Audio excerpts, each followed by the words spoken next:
Kevin 啊，啱啱講咗嘅係媽媽嘅群體啦。咁我哋會知道女性佢步入30歲之後嘅話，咁佢有部分女性佢唔一定係會將家庭同埋照顧小朋友放喺最 priority 嘅位，但係佢可能對於自己事業或者深造嗰塊，佢係有一定嘅願景嘅，即係佢係想有咁樣嘅 willingness 去往前衝嘅。咁我哋知道其實你唔係讀完本科之後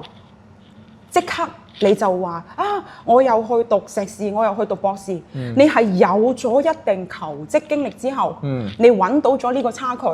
跟住你再去讀 master， 跟住你知道咗你有點樣嘅研究嘅興趣同熱情之後，你又再去攻讀博士，然之後就再喺業內呢度做學者。你係即係你唔係話，因為我哋會知道其實。你哋都知啦，國內知唔知咩叫直博啊？就係話佢由細細個開始一直讀書，讀到29、30歲，佢係冇社會經歷，呢啲叫直博啊嘛。但係你呢個比例係好低嘅，即係你一直咁讀書，一直咁讀書，你冇同社會對碰，呢個直博比例係咪好低？其實而家反而我哋見到越嚟越多嘅一個比例同埋一個群體係點？就係話我做嘢做咗幾年，跟住嘅話。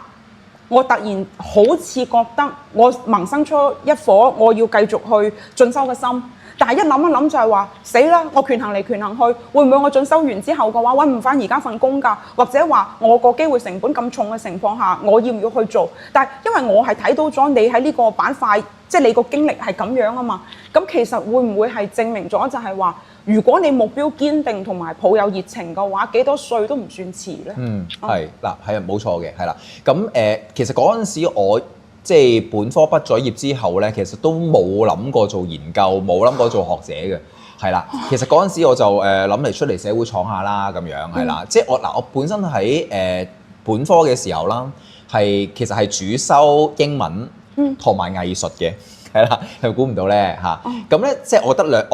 我有兩個方向可以選擇嘅，一係做設計，係啦，一係就教英文，係啦咁樣。咁咧，其實咧其實我入行都幾得意嘅，係啦。咁咧，我臨近畢業嘅時候啦，咁樣，咁我就去揾工。其實我係揾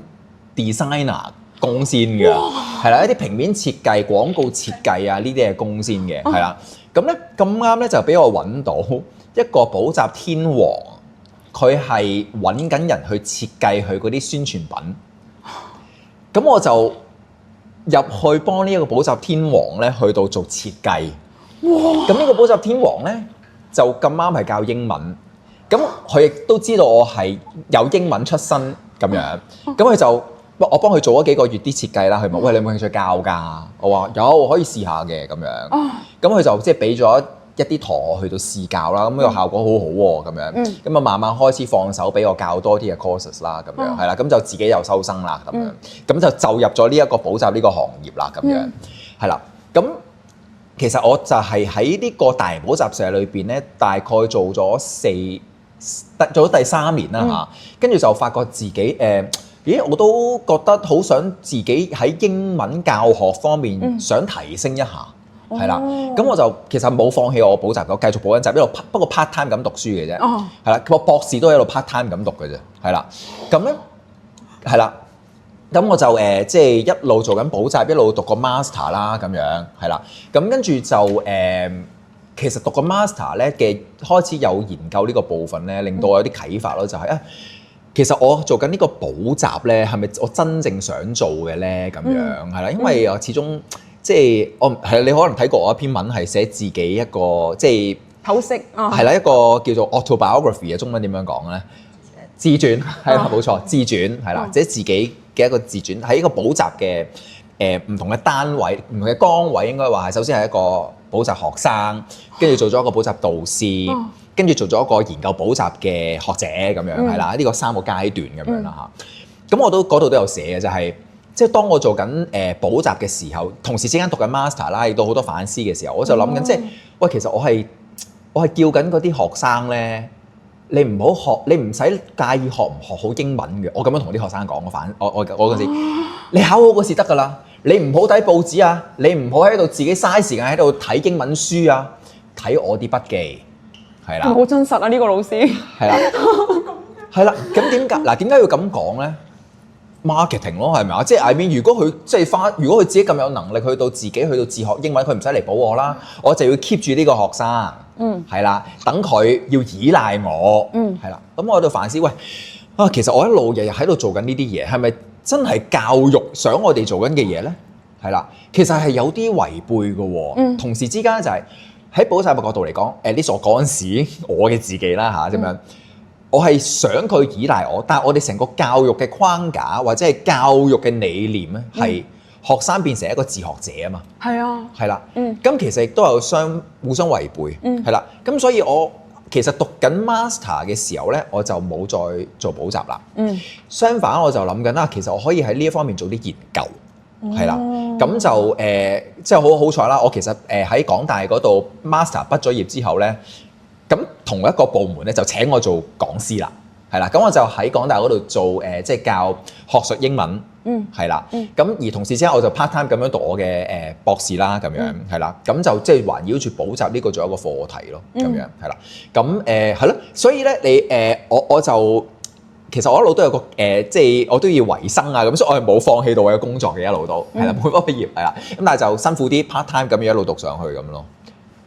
因為我覺得有時真係唔係一家人唔進一家門，因為其實如果係知我都知道，其實我都係喺悉尼大學讀書嘅時候讀 master， 我都係一邊教雅思，然之後又一邊讀書，咁然之後而家我又一邊讀博啦，咁然之後我都有其他嘅一啲工作係要展開，即係我社會化程度都比較高，而唔係話我就係一個冇社會閲歷嘅一個純書生，即係我更加傾向於喺呢個社會入邊係。你學到幾多理論，你有幾多運用，你同社會有幾多個對接，因為你始終你理論都係要同實操係去對接嘅情況下，會激起你呢啲反思。因為有時候如果你冇一啲實際嘅經歷去支撐，你好多講出嚟嘅嘢，第一你冇說服力，即係好似空中樓閣，佢冇一個實際嘅底，但係你會喺佢身上睇到就係話。我以前都有衰嘅地方，我唔怕俾你認，邊個未衰過？即係都係咁樣行過嚟，即係都係咁大個，即係變大個。咁其實因為你嘅經歷，今日我知道就係話，哦，原來呢一步都係你一步步走出嚟，而唔係話咩你喺21歲已經規劃出嚟嘅。佢並唔係話你喺21歲或者22歲嘅時候，我已經規劃好我全盤計劃，而係你本身點樣由一個話想做 designer 變到誤打誤撞誤入補習社做補習天王之後，跟住對呢個系列嘅反思，令到你一步步求學成為咗學者。咁即係其實而家講緊我哋教學好考試為本，跟住學生覺得如果你同佢講唔係考試嘅嘢，佢哋係冇學習動機噶嘛，佢哋係啦，關我咩事咧？係咪？我要考好嘅事咁樣。咁所以其實一路想 promote 緊嘅就係我哋叫做即係 authenticity of assessment， 即係令到我哋個考試其實係同生活融合咯，係啦。即係譬如我有啲譬如咁講啦，其實我有兩篇論文其實都係即係講呢一件事嘅，就係我真係去到學校嗰度試，攞住啲DSE 嘅 past paper。係啦，好似用考試為本嘅方式去教佢，但係其實嗰啲譬如嗰啲作文題目咧，其實都係同生活可以楞上關係。譬如有一年嘅作文題目就係講緊啲學生用好多嗰啲嘅 app 啊，係啦，究竟好唔好俾啲家長去到 monitor 咧？係啦，咁樣咁。呢樣嘢雖然係一個作文題目，你可以教佢好多作呢條題目嘅考試技巧，但係其實佢哋可以喺當中裏邊可能有好多嘅活動可以環繞住呢個考試嘅題目，係啦。譬如佢哋生活當中，你如果同一個鬼佬傾偈，外國人傾偈，咁你咪用英文去到同佢討論下呢啲話題啊，咁樣又或者 debate 啊，係嘛，辯論一下究竟好定唔好啊，等等，係啦，即係其實好多課堂嘅活動都可以將佢生活化咗去咯，係啦。